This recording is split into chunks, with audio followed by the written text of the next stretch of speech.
Hey guys, welcome to another MapleStory video. I'm at the bottom of a well for this one because I couldn't really think of any other place to set my character in. But today is a special video. This is the most up-to-date training guide for Global MapleStory 2019. Made a promise that I would get this training guide out before the end of the week or else I delete my channel, and I do intend to deliver. It was actually pretty funny reading everyone's comments going, "Bye Jin, nice knowing you," but I digress. I make one every year now, it looks like, and last year I released a training guide during the Arc class release, and this year I'll make it for the Pathfinder class release, even though she's already been out for like, 2 weeks, so no more procrastinating, let's just get right into it. Pretty much training has been exactly the same for the first 200 levels, but because level cap is now level 275 and the Black Mage is finally out, along with a couple extra things I want to add onto my training guides hitherto didn't have. But I'll try to make sure this video doesn't go too long, and if it does, you can always skip to the timestamps in the description below. As usual, if you guys have any unique or unconventional spots for training, feel free to let us know in the comments section. And if you enjoyed the video, please be sure to leave a rating. And if you're looking for some people to chat with about MapleStory or other stuff, then I have a link to my public Discord in the description if you feel like making friends. Other links such as my Twitch, Twitter, and Patreon will be in the description below as well. To recap on how I like to do my training guides, we're going to be breaking it down by level bracket that you should be at to go to said training spots, size of the map, spawn rate of the map, and the level of crowding. This training guide is intended for average players since I'm well aware that more resources and wherewithal you have, the more you can disregard level ranges and tackle on, say, 160 maps to level 130. I do it all the time, and so do many others, but not everyone can do that. Point of this video is to give you guys a detailed roadmap of where to train, at what levels, so that it can accommodate for any and all players that need a central source of information to reference. But with that out of the way, let's go into the next step of the training guide, which is experience boosters. Knowing where and when to train is important, no mistake, but there is also the how part. Like all MMORPGs, MapleStory has ways that you can increase your training efficiency and speed, and I want to go over the various means you have of shortening the grind to get your character leveled up very quickly. First, we have experience boosters. 2x EXP and drop events are few and far between in the past couple years, which really sucks. I kinda took them for granted back in 2016 to 2017, and now when I actually care about training, Nexon hosts only like 1 or 2 a month, if that. But anyway, I think the reason why they're kind of hesitant to host 2x events as frequently as they used to is just because they introduced other experience boosters. Back in the day, 2x events were the only ways you can get bonus experience to train. But nowadays, we have so many different experience buffs. We have Holy Symbol, Pendant of the Spirit, Zero Character Card, Maple Legion, Runes, Burning Event, Burning Field, Frenzy Totem, 2x cards, Pink Beam Popcorn buff, well, that's not a thing anymore, MVP EXP Weather Effect, Elven Blessing, Kinship Ring, Combo Orbs, Experience Accumulation Potion, Monster Part Gold Potion, Combo Kills, Bonus Experience, yada yada yada. Since there are billions of ways for you to get experience buffs, I'll put up on the screen what each booster does, at least ones that aren't bound by event and readily accessible, and if you want to know how to get each of them, check the description for that.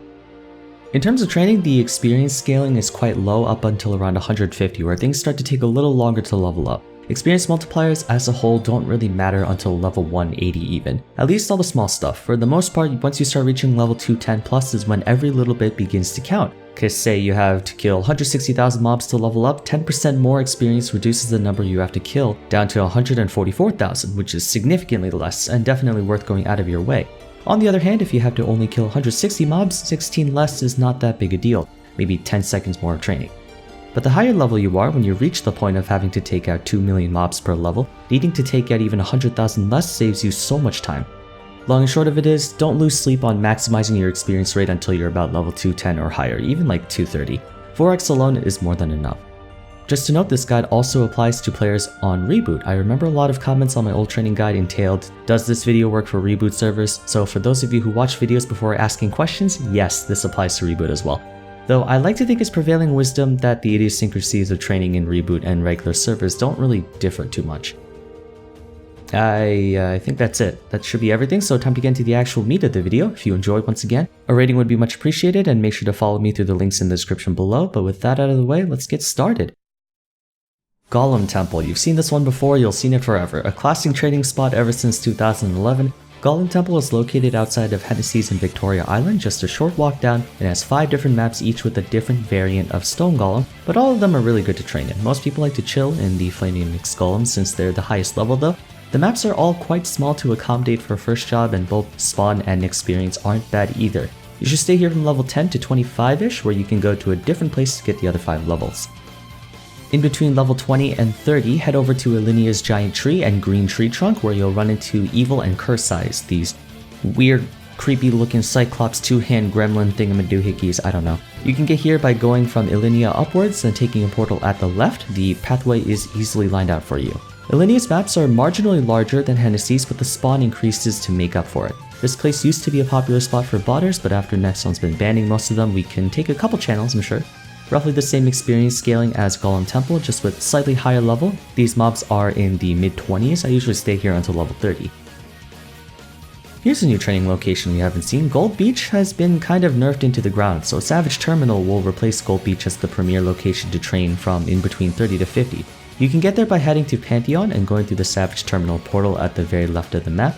Two prime locations to make your way through are the shaded dump site all the way at the end of the garbage dump and the abandoned office maps with mobs around the mid-30s to early 40s. Maps are getting bigger, but by now your second job, so your attacks are much stronger and they cover more area. Spawn rate is decent for each of these maps and they're multi-platformed and flat, which suits every type of class. Stay here from around level 30 to 45 and then follow me over to the next spot. I was wandering through the Kerning City subway and I found Kerning City Subway Line 2's maps to be unexpectedly good, so I figured it's worth putting into the guide. Let's head back to Victoria Island and go through Kerning City subway all the way to Line 2, Area 2, and 3, featuring Wraiths and Shades. Both of these maps are noticeably larger than the ones before, but they're also short in height, so you have a lot of mobs to work with, and for some random reason the spawn here is incredible. Even without enhancers, you'll see like 30 to 40 mobs compact together and traversing from side to side, not too bad. A new spot that I might try out when I try to power level my characters because the mobs here are mid-40s, which are the perfect place to stay in between 40 to 50. Back to another classic. Head northwest from Perion and you'll run into the Burnt Land where you find a crap ton of wild boars to slaughter. These maps are the biggest we've seen so far, but as a concession they have amazing spawn here. The wild boars also jump on and off platforms, meaning they can corral themselves into a group where you can kill them all together. Some classes may struggle to move around as freely as others when traversing the map, but hey, it's good until 50 to 60 for pretty much everyone.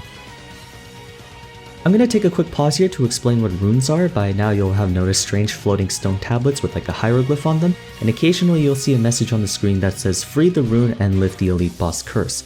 These are called runes, and by pressing spacebar or whatever your NPC chat interaction hotkey is, you'll have to enter 4 directional inputs correctly to activate them. The elite boss curse reduces the experience and drop rate of that map down to 0 unless you activate the rune. This was mostly just to combat botters and macro trainers from being able to just stay in a map for hours and gain experience. The directional inputs are also obscured and or faded to make it harder for bots and algorithms to read, but anyway, each of these runes give you a special bonus along with 100% bonus experience for a few minutes, so it goes without saying that you want to activate these as often as possible. I'll make a separate video fully explaining runes and elite bosses in the near future, so if you come back after a couple of days or weeks, whenever I get off my ass and make it, check the description below for the video link explaining all of that. Back to business though. Still in Perion, go all the way east until you reach the Perion excavation site, which has a bunch of undead mobs. All of them are pretty good, but the best ones are the Skeledogs and Mummy Dogs, both of which are in the low 60s. Map size is marginally smaller than the Wild Boar land before. Outside the spawn is comfortable, but if you head into the glowing portal situated near some ruins, you'll find the military camp, which is a tall vertical tower with platforms filled with Skeledogs. There's a portal at the middle of the bottom platform that takes you all the way to the top, which allows you to jump down, kill everything, and then teleport back up to repeat the process. Map spawn is great, and it's a comfortable training setup. You can stay here from about level 60 to 70. Alternatively, if you want a change of scenery, even though both options are pretty dank and depressing, Sleepywood Silent Swamp features the exact same map layout as Military Camp in Perion. 4 flat platforms that can be traversed from top to bottom via a portal that teleports you to the top. This map is more popular to train because of its accessibility, and so it's going to be the first relatively crowded map you run into, depending on what server you're in. Copper Drakes are in the mid 60s, so they give a bit more experience than Skeledogs, but are harder to kill, but regardless, this is also a very common option. Both can serve you well until level 70. Now that we're starting to enter third job territory, the map spawn rates will all be noticeably greater than the first and second job maps, starting with another new addition to the training guide, Orbis Cloud Park 6, which is all the way to the right of Orbis. An extensively large map, but with the same top to bottom training mechanism we've seen so far, except it uses a spring that launches you all the way to the top. There are so many luster pixies here, it's incredible. And while the spawn rate is awesome, the map size and shape is a bit unorthodox, so you should only train here from 70 to 75-ish. It's just meant to be a transitional map for another good spot to go to. Ice Valley 2 can be accessed by traveling east of El Nath or by taking a danger zone taxi to fast travel there, and yet again, it's another large map with a top to bottom training style. Honestly, I don't like this map too much, unlike most other players in the community. Only reason I am putting it on the guide is just because it's a decent map. I feel the map size and spawn isn't as good as the likes of Copper Drakes. The White Fangs here are level 81 though. And really the only alternative around that level is Aqua Road, but due to swimming hindering mobility, this is literally the only good place you can train between that level range. Still a good map all things considered. Now that we're done with Orbis, head on over to Nihal Desert and go all the way through Sunset Road until you hit Sahel 2 and the Desert of Serenity. Two small maps that are just a flat row with a good chunk of mobs to work with. Spawn is smaller than the maps we've seen before, but since it's concentrated all into a small map, it roughly evens out, and these guys give a good chunk of experience. The sand rats, dwarves, and scorpions are all in the high 80s, low 90s, which means you can stay here between level 85 to 95. Just be mindful that Sunset Road is a common training spot as well, so you can expect to meet some crowding here and there. Keep going right through the desert and you'll arrive in Magatia, where there are 2 laboratories you can train in. Although most people just like to go to Alcadno, almost every map in Magatia is a solid place to train, with relatively the same size areas and relatively equal spawn, with some maps just being slightly better than others.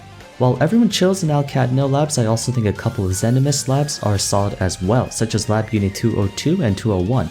So do a bit of exploring and check out the other side, especially since Alcadno is very popular to train in, while Zenumist is practically empty.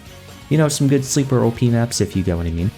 Stay here until you reach level 100, wherein you'll be able to get the 4th job advancement. Just like I did in my last training guide, I'm going to stop right here to brief you on Starforce locations. Starting level 100 to 200, you'll run into few areas that are marked by red star spheres instead of the usual yellow icons on the map. Starforce locations have much stronger monsters than their normal area counterparts, with more HP and defense and attack, but in return they do give more experience. To adequately deal damage to them, you have to have a certain amount of Starforce, which you can find by checking the Starforce number on your stats window, which is the total number of enhancements you have on your character's equipment, with each star being 1 Starforce, or there will be a tiny meter that shows up at the top left of your screen. Every time you enter a Starforce map, that'll tell you exactly how much you have versus how much you need. From here on out, I'll be listing any possible Starforce training locations, but also their non-Starforce counterpart in case unfunded players struggle to clear them quickly. First map after getting 4th job, head over straight to West Leafre Forest, which is convenient since Leafre is the 4th job advancement location.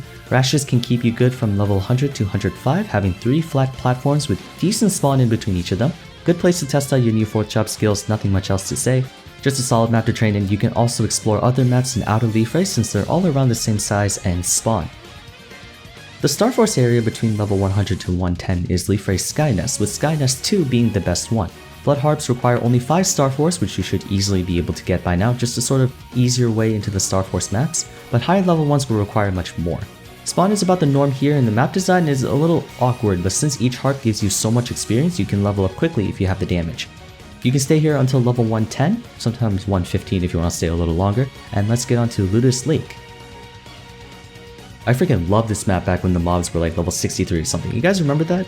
Anyway, from level 105 to 120, stay in Ludibrium's toy factory with the good old Robos and Master Robos. The best map is probably the Apparatus room since it has 3 average height levels with Robos. Unfortunately, no top to bottom mechanism, but by now most 4th job classes can crush the entire map in the blink of an eye anyway. This is also a pretty popular map to train in, so prepare for a bit of competition in channels if you're in Reboot, Scania, or Bera. Solid map to train in for a long time.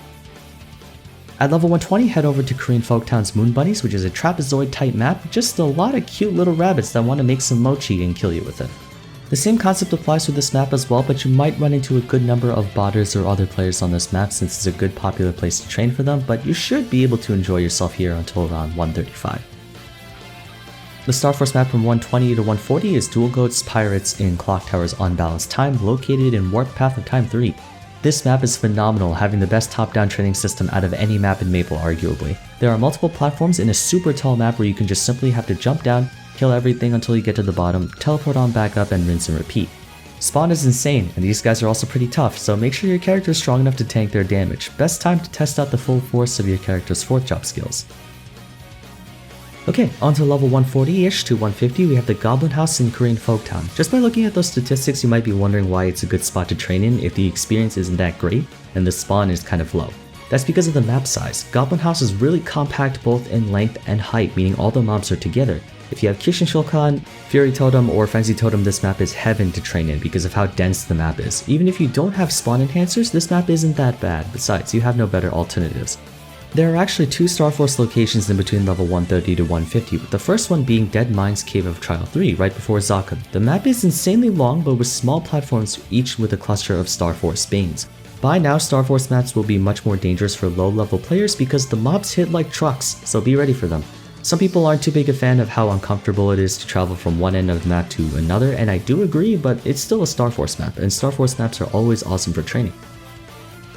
The other location is Black Wyvern Nest, a huge map with amazing spawn. The map is nowhere near as wide as Cave of Trial 3, but it's a giant square, meaning you have to move around a lot.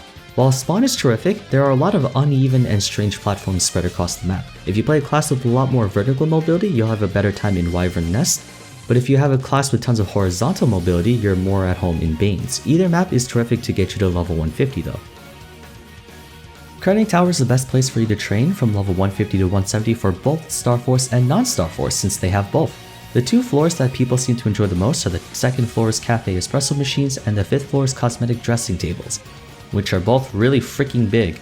Reason why these are the best is because since the mobs there are huge in size, they have larger hitboxes, which makes them easier to hit from multiple platforms. Ideally, you want to train in the Starforce maps, but if you can't, the map to the left of them will do.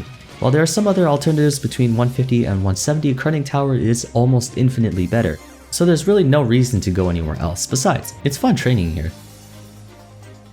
Omega Sector takes Kerning Tower's place from 170 to 180-ish. You can even stay here until 190, but there are better choices after 180. Anyway, like Kerning Tower, Omega Sector has both Starforce and non-Starforce zones, equally good.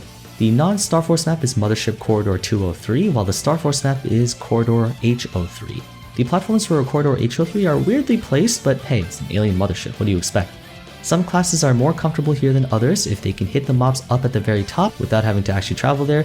But take a moment to notice the Starforce requirement here. It shot up from 80 to 140, a big jump. So you're going to need a lot more enhancements on your equipment if you want to be able to train here, otherwise this area sucks. The mobs give insane experience for their level though. Omega Sector is usually better if you can one-shot the mobs, but in the event you cannot, here are some other places you can go to. The Showa Town Armory is a new location added from, I think like a year and a half ago that isn't Starforce but have monsters with insanely high HP. However, in return they give crazy amounts of experience, like the same EXP level 190 mobs give. The map is insanely long though, so if you have good horizontal mobility you want to train here, whereas if you have good vertical you want to stay in Omega Sector.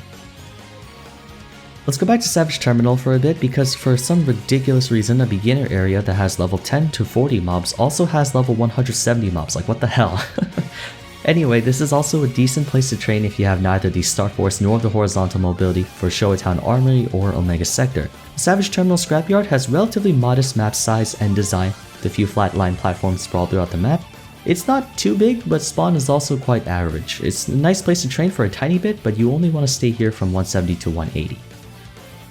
Okay, this map is actually a sleeper OP. I love this map. It's gigantic in size, but the spawn is awesome. Twilight Perion's deserted southern ridge is right outside town, and it's got 4 long platforms with hordes of swollen stumps that give a good chunk of experience. Most people just go straight to Forsaken Excavation site at 180, but if you're too weak to handle Rocky Mass, then you can come here as well for just a brief spell. Obviously, just by looking at the map, it is better for high mobility mobbing classes though.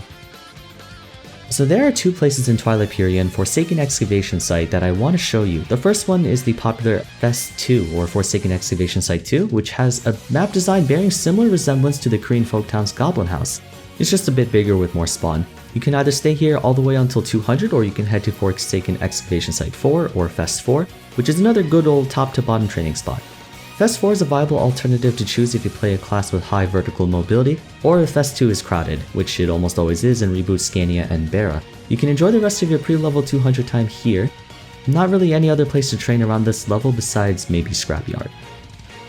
Scrapyard Hill 4 is a possible alternative to train in from 190 to 210-ish, but I'm not honestly too big a fan of this map since it's really big, spawn's kind of meh, and the shape is weird.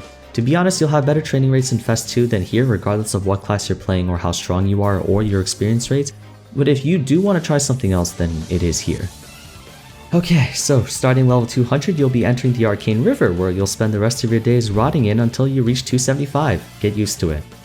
It's not that bad though. But here's where you're really gonna have to hit the grindstone, so grab 30 animes to watch, your Uber Eats, skip the dishes, DoorDash, Postmates, Grubhub, whatever. Use up all of your paid sick leave and get to work. That was just a joke, don't actually do that. I'm talking about the paid sick leave. Do the other 2 things though. Right, let's get into it. So before we continue on, I want to talk to you really quickly about Arcane Force. You can get Arcane Force through the arcane symbols you collect as you travel around the Arcane River, and by doing each respective area's dailies along with increasing it through hyperstats, although the latter is not recommended as it doesn't make your character any stronger. It is good for giving you a quick boost in arcane power when you're speed leveling and didn't do enough dailies to level up your arcane symbols yet, but Arcane Force works exactly the same as Starforce. Less arcane power means you deal much less damage to arcane mobs and you take more damage, so make sure you work on those. That's your crash course on it, so let's just keep going with the rest of the guide. The formatting from this point on will be slightly different since Arcane Rivers all have pretty much the same experience scaling and spawn rate in every map. Only thing differing each map is the design and or size along with the Arcane Force required of course, so here's what I'll do instead. Vanishing Journey is the first area in the Arcane River, and it's good from 200 to 210. The two best spots to train in are the Cave of Repose maps, which are 60 Arcane Force, or the Hidden Fire Zone in the Extinction Zone, which is 80 Arcane Force. Vanishing Journey has relatively large size areas and all of its maps are rather impractical for you to train in since they're all really tall or really wide or they have awkward map shapes. But since you're only training here until level 210 you should be fine. Overall, Vanishing Journey is still a solid first Arcane River area to ease you into what it's like to train for multiple hours at a time. Okay, why the hell is it called Choo Choo Island with CHU instead of Choo Choo Island as in like chewing gum? Because the entire area is filled with like half animal, half food. Missed opportunity, come on. But where was I? Right. Choo Choo Island unlocks at level 210 and you can train here until level 220. The most common spot to train in is Slurpy Forest Depths, which requires 100 Arcane Force. A great spot to train in with a pseudo top-down mechanic, but at this point every class explodes the entire map for one spot, so it doesn't really matter. Almost every class does best training in Slurpy Forest, but in the event all channels are taken because it does get quite crowded, you can also opt to train in Torrent Zone 3, which requires 130 Arcane Force. I actually enjoyed training here back in 2018 because it was fun jumping from island to island and clearing mobs. A more unorthodox way of training than the usual stand in one place and kill stuff, but the spawn in Torrent Zone is better than Slurpy Forest, just spread out a little wider. Either way, Choo Choo Island until 220.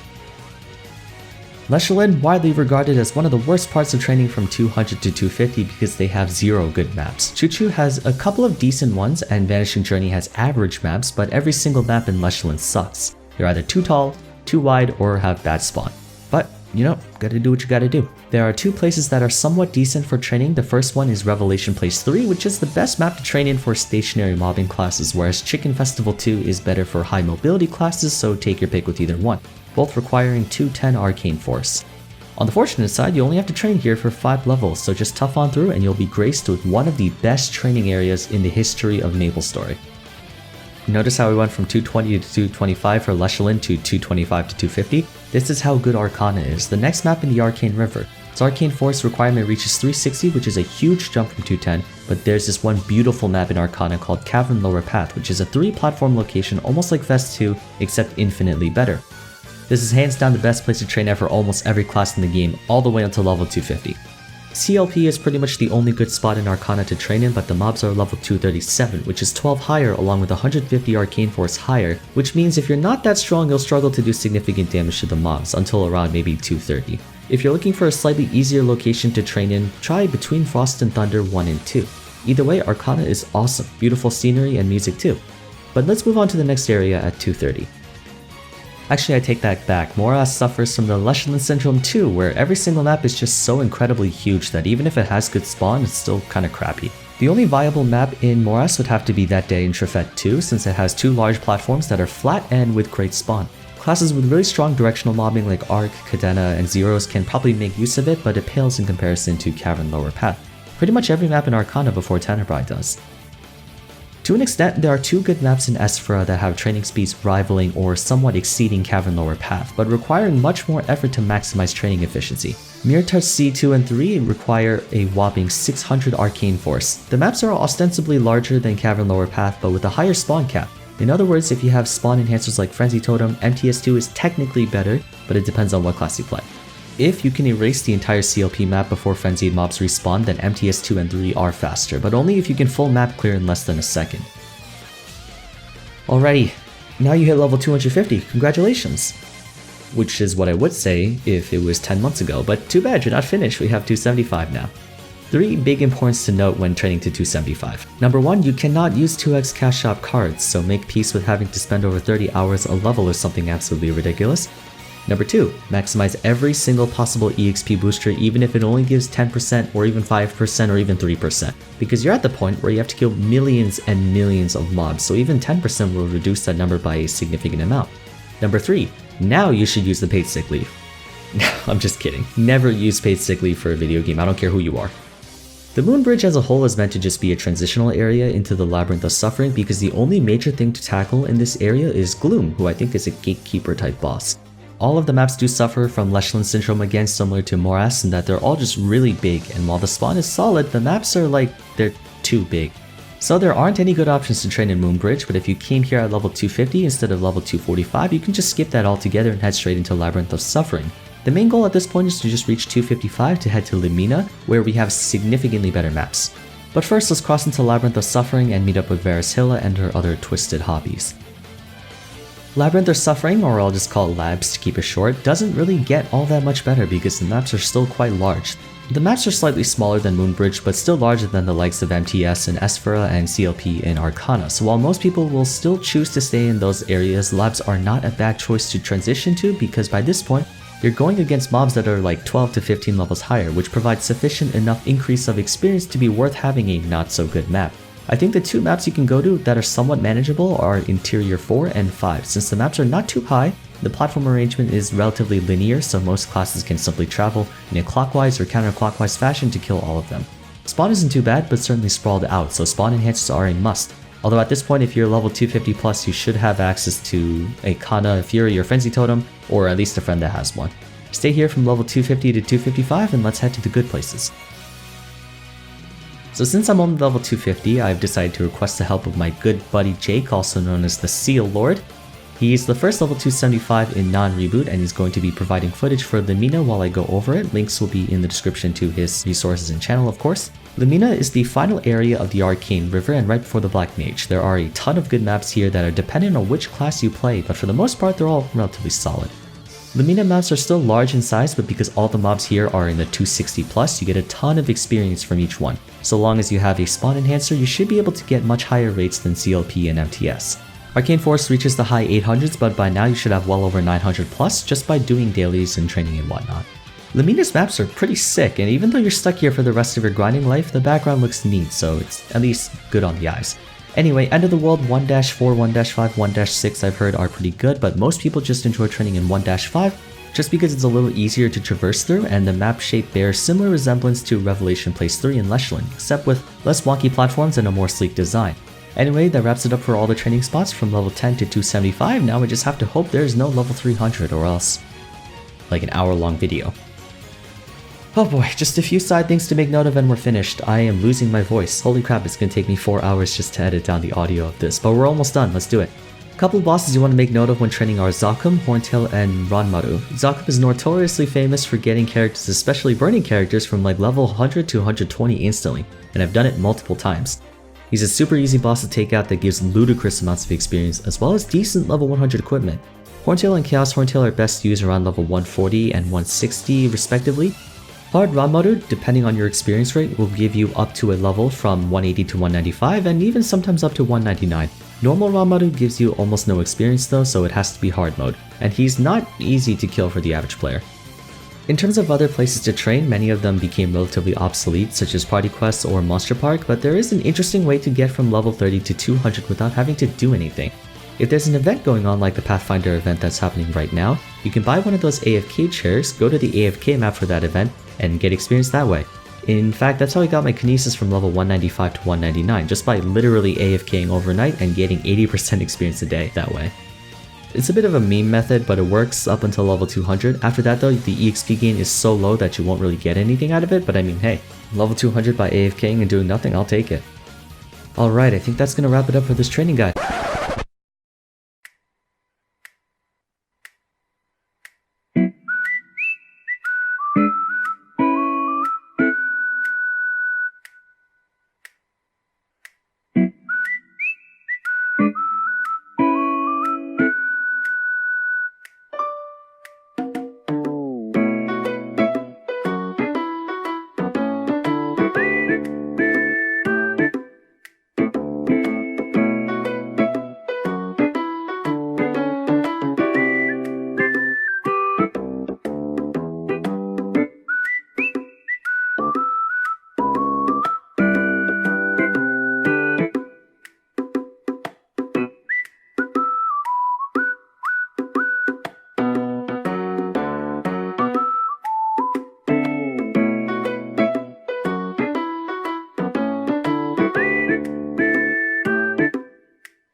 I know my training guides are more brief compared to that of other Maple content creators, but I honestly don't really like super long videos that aren't documentaries or movies, so I like to keep it pretty concise. And even then, I feel like this training guide will go well over 30 minutes after all the editing is done, but if you guys have any questions, feel free to leave them in the comment section below.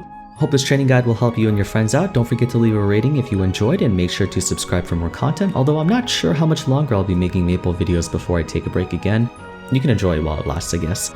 One more thing, a big thank you to my patrons for donating to my channel. If you guys want to help support the channel or you're looking for some help on progressing through Maple and funding your character, click the link down in the video description that takes you to my Patreon page if you're interested. Other links will be in the description if you need more information on training in GMS, but for now, thank you all so much for watching, and I'll see you again soon in the next video. Take care.